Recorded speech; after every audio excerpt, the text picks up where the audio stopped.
অবশেষে নিজের ভুল স্বীকার করলেন শুভশ্রী গাঙ্গুলী। নিজের বলা কটু কথাও ফিরিয়ে নিলেন তিনি। এবার দেবের প্রশংসা করতেও বাধ্য হলেন। সকলেই জানেন একটি টক শোতে দেব শুভশ্রীকে নিয়ে অনেক ভালো ভালো কথা বলেছিল। পরবর্তীতে শুভশ্রীকে প্রশ্ন করা হয় তিনি দেবকে নিয়ে কেমন চিন্তা করেন।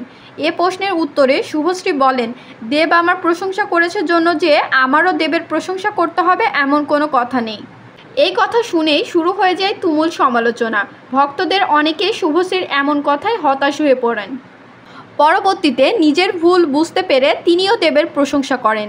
তবে অনেকেই ভাবছে শুভশ্রী হয়তো রাজের ভয়ে দেবের প্রশংসা করতে কৃপণতা করেছে। যে যাই বলুক, দেব ও শুভশ্রী দুজনকে এখনও অনেক সম্মান করে। তো বন্ধুরা, দেব শুভশ্রী জুটিকে আপনাদের কেমন লাগে কমেন্টে জানাতে ভুলবেন না। আর নতুন সব আপডেট পেতে চ্যানেলটি সাবস্ক্রাইব করে পাশে থাকবেন।